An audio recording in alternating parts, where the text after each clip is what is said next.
Sometimes the scariest stories aren't legends or urban myths.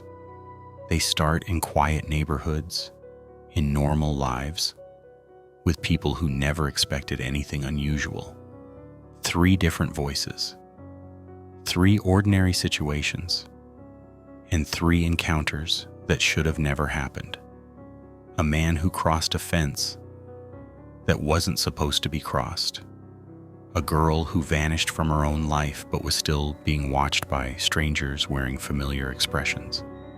And a family getaway that turned into a night no one ever wants to relive.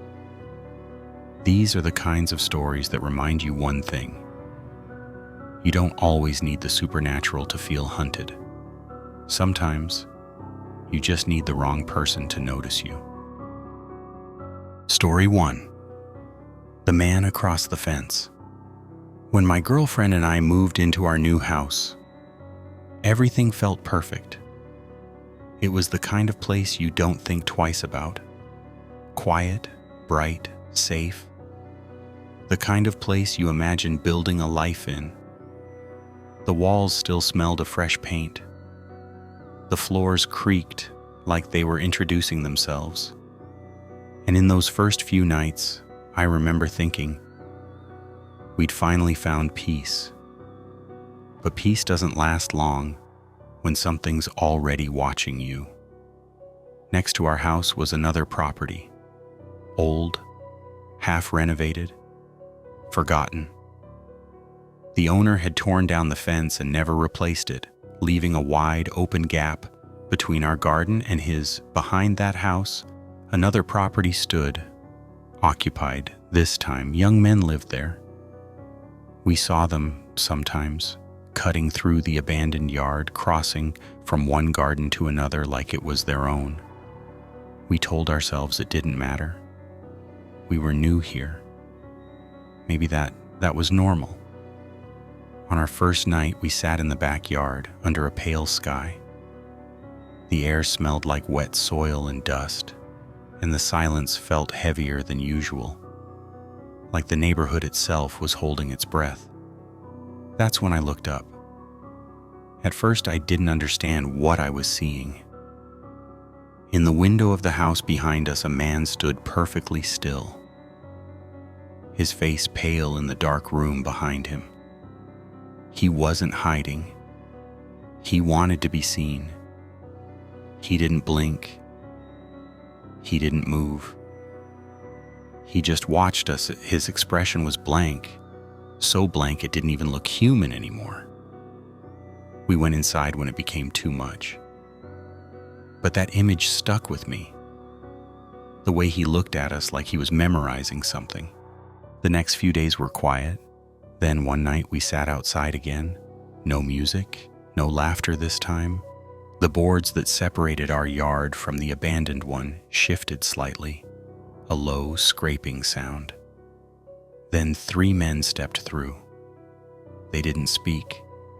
They just stood there, watching. One held a large bag. The others stood behind him, faces unreadable, their eyes catching the faint orange light from our porch. They stayed there for a few seconds too long. Then they left, back through the same gap, their silhouettes melting into the dark. That was the first time I felt it. That quiet, crawling instinct that something wasn't right. After that night, the noises started.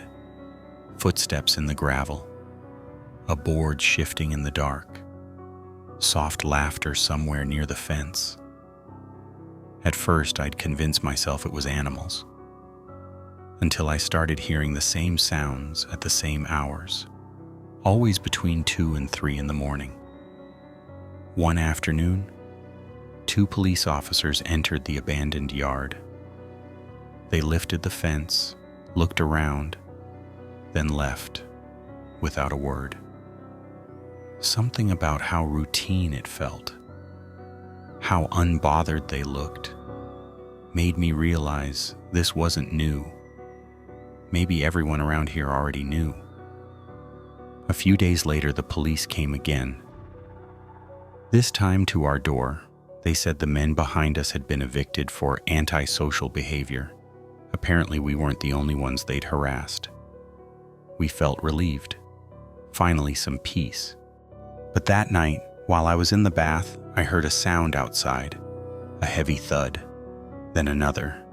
When I ran to find my girlfriend, she was in the spare bedroom, recording through the window. A stranger stood in the empty yard, pointing up at our house. When he realized she saw him, he sprinted toward us.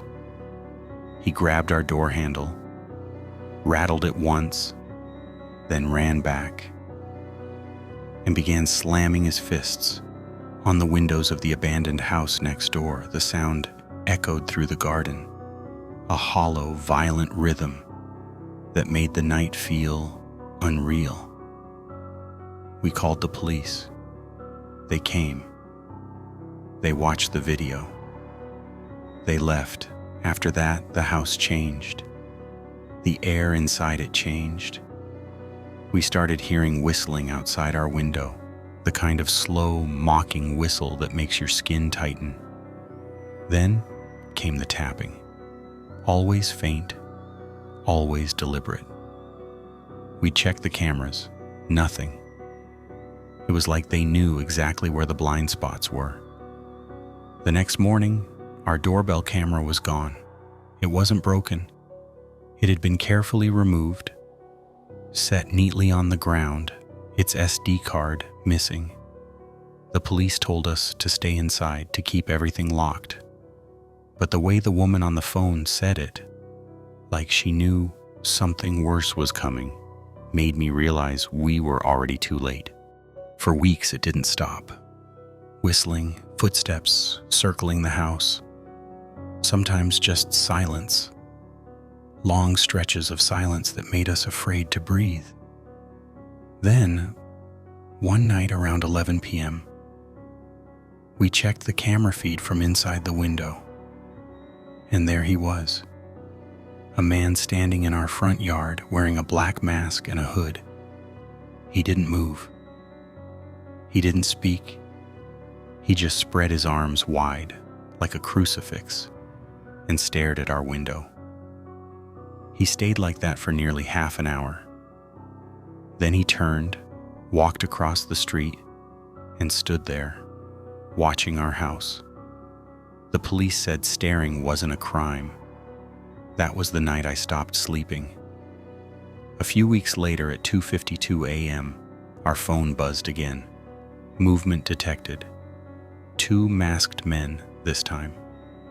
Flashlights, shadows sliding across our windows. One of them held a crowbar. For days afterward, he kept coming back, sometimes standing across the street, sometimes whispering something we couldn't hear, sometimes doing nothing at all, just waiting. Now we keep the footage. We have alarms, locks, cameras inside cameras. But it doesn't matter, because every few nights when the world goes still, I look out the window and see him, that same dark figure, standing across the street, not moving, not trying to break in, just waiting for the moment we finally step outside.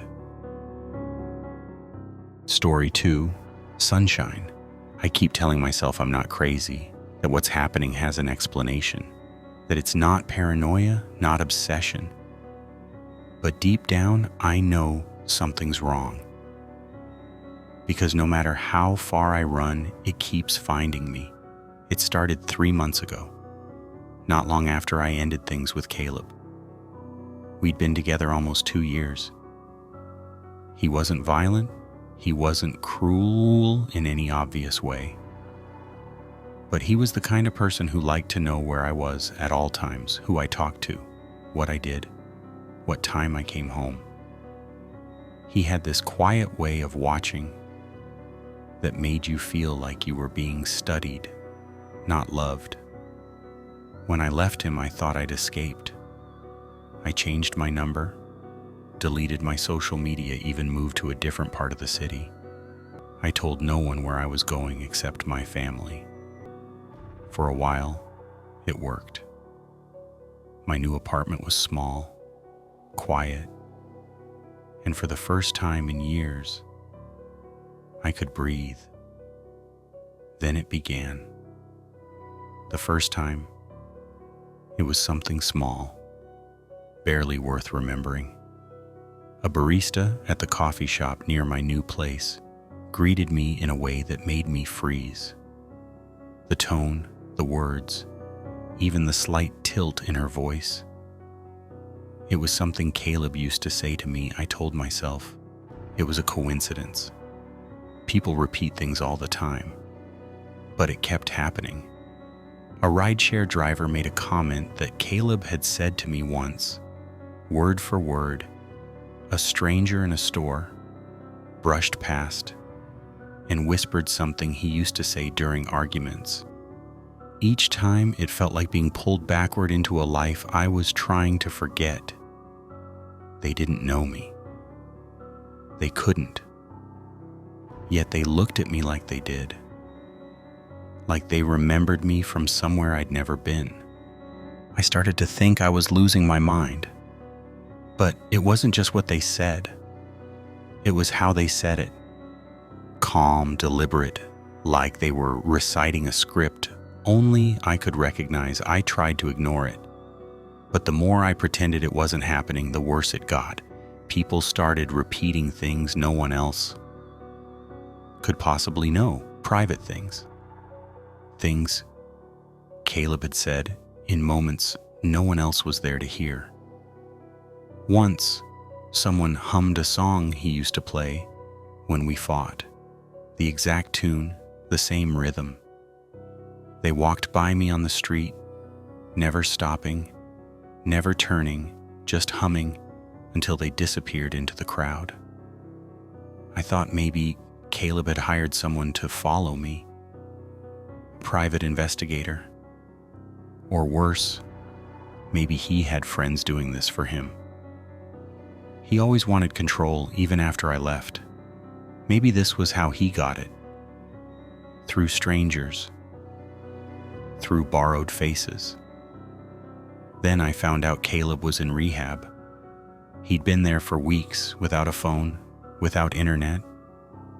His sister posted a photo of him, pale and gaunt, holding a sobriety chip. There was no way he could be behind it. But if it wasn't him, then who was it? I tried to convince myself it was coincidence, that I was just hyper-aware after the breakup. But it didn't stop. Everywhere I went, someone new would say something that only he would say. At first it was daily, then it became hourly. Little reminders that bled into my reality until I couldn't tell what was chance and what was targeted. One night, I stayed late at work. I didn't want to go home. My apartment had stopped feeling safe. Too many shadows, too much silence. When I finally left, the street was almost empty. As I turned the corner toward my building, I saw someone sitting on the stoop across the street. A man, hood pulled low, head tilted down. He didn't move. Didn't look at me, but as I passed, I heard it. A quiet voice, low and steady, saying words that froze me where I stood. The same words Caleb whispered to me the night I left him. I didn't run, I just walked faster, locked my door behind me, sat in the dark until the sun came up. The next morning, I noticed my doormat had been flipped over. On the underside, someone had written in pen, "You can change your face too if you want. I'll still recognize you." My hands wouldn't stop shaking. I threw up in the sink. Every instinct told me to leave, so I did. I grabbed my wallet and keys and checked into the cheapest hotel I could find. That night, I lay in bed, staring at the ceiling, telling myself I was safe now. Until the knock. 3 slow knocks on the door. Not loud, not demanding, just patient. When I looked through the peephole, a woman was standing there, middle-aged, expressionless. Her eyes were open wide, unblinking, fixed on the door. She didn't speak, didn't move. She just waited. After a minute, she turned and walked away. Slow, steady steps, fading down the hall. The next morning, the front desk told me no one should have been on that floor. Every room was empty, except mine. That's when it clicked.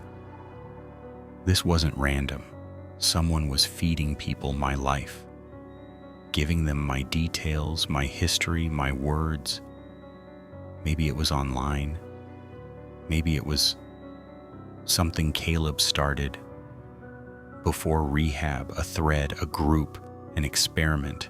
I remembered something he once told me about a forum he used. He called it a community for personal improvement. Maybe it was that. Maybe he left something behind that wouldn't stop.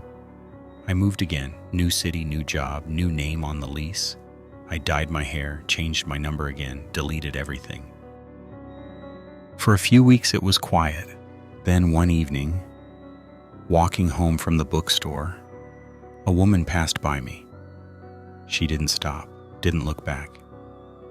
But as she brushed past, she said, "Still hiding behind books? Sunshine?" That name, that word, the one only he ever used. I turned around, but she was already gone. Just another face in a crowd that doesn't look at me, but somehow always knows who I am. Now I see them everywhere. Strangers with borrowed expressions, people repeating words I've tried to forget. It's not about following me. It's about making sure I never stop looking for them. It's like he's still here, scattered through 100 unfamiliar faces, always one step ahead, always watching. Sometimes I wonder if he's even real anymore, or if I'm just living inside the echo of his voice, one that refuses to fade. Story 3, The Lake House. My family isn't the type that travels. We're the kind that stays close to home, celebrating birthdays in the same living room year after year. So when my aunt suggested a trip to one of Michigan's Great Lakes, it felt strange, exciting, but strange. She said it was time for a change, for new memories. We all agreed, not knowing what that decision would cost us. My cousin found the Airbnb online. It was a massive 2-story home with pale blue shutters and a view of the lake so wide it looked like the ocean. The photos were perfect.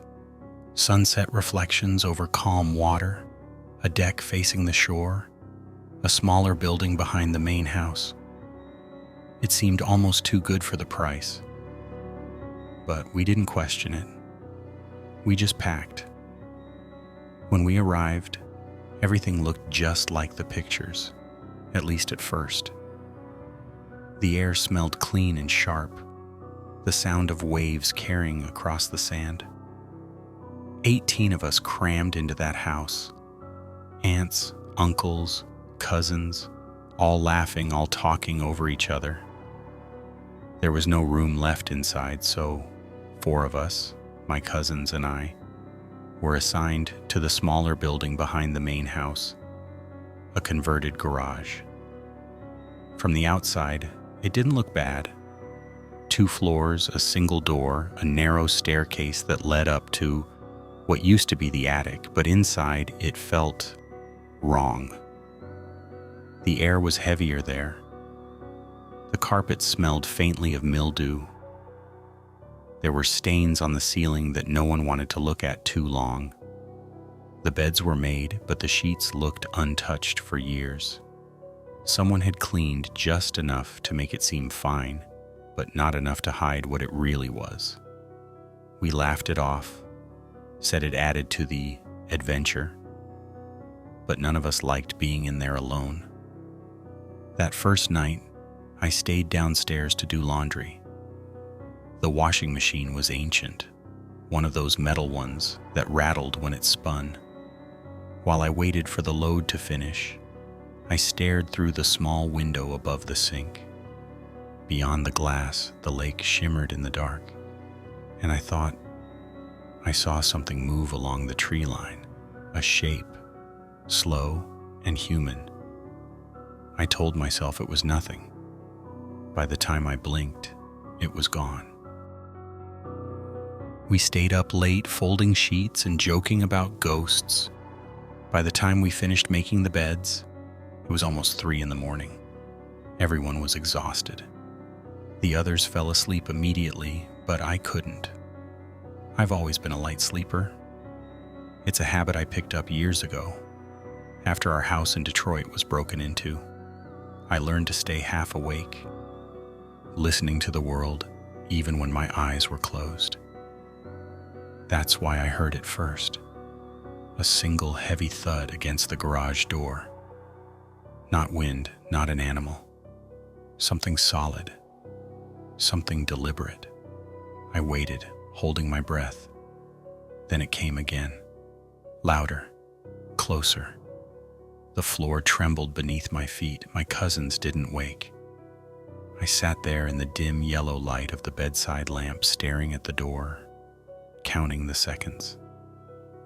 After a long stretch of silence, I almost convinced myself it was over. Then it happened again. A third impact, so hard the walls seemed to shake. That time, the others woke up. We sat there, listening, waiting for the next one. But it never came. Only the sound of waves outside and the hum of the refrigerator downstairs. We texted my aunt. Minutes later, I saw flashlights outside. My uncle, my dad, 2 of my older cousins. They moved cautiously, calling out, sweeping the beam of light across the trees.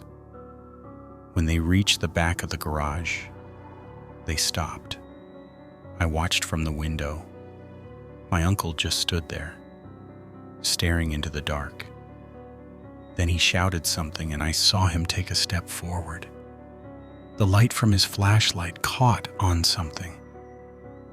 A figure behind the building, tall, still, not running, just watching. When he moved closer, the man turned. No footsteps, no sound. He didn't walk away. He seemed to fade, like his outline dissolved before he reached the trees. My uncle isn't the kind of man who believes in ghosts, but when he came inside, his face was pale. He told us to pack our things. We were moving into the main house that night. No one slept. The air inside felt electric, like the static before a storm.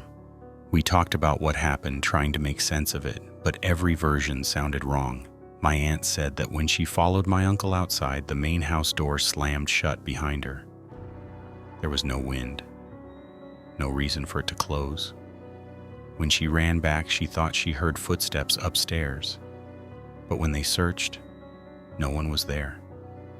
The next morning, my brothers found something on the steps between the 2 buildings. 2 playing cards, both jesters. One was clean and colorful, the other was warped, burned around the edges with a smile that looked almost carved into its face. Someone said jesters represented mockery, laughter in the face of fear. It didn't feel like a coincidence. None of us went back to the garage after that. We squeezed into the main house, sleeping on couches, the floor, anywhere we could fit. We kept the doors locked, the curtains closed, the lights on. The second night was worse. My mother slept on the couch near the front windows.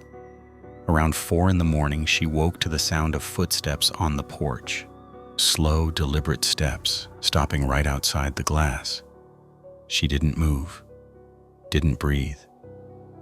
She said she could hear the faint scrape of fingers against the window. Then the sound shifted toward the basement door. the one that led outside near the lake. The handle rattled, softly at first, then harder. Someone was trying to get in. By the time she reached the basement, whoever it was had vanished. The sand outside was untouched. No footprints, no marks, only silence. We left the next morning. None of us argued. We packed, cleaned, and drove home in silence. On the way back, my mom told me she thought whoever it was had been watching me, that maybe they'd seen me going in and out alone doing laundry and thought I was by myself. The timing fit too well. The knocks started not long after I stopped going downstairs. Later that week, my aunt contacted the Airbnb host. The woman promised to check the security camera above the garage door and get back to us. She never did. We talked about it for months. Some said it was a trespasser, maybe a local, trying to scare us off. Others said it wasn't human at all. I don't know what to believe, but sometimes when I dream, I still see that burned jester card. The grin too wide, the eyes too black. And I can still hear that sound.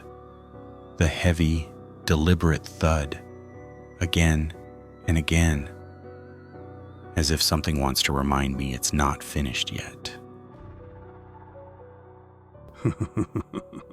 Subscribe and walk deeper in the dark.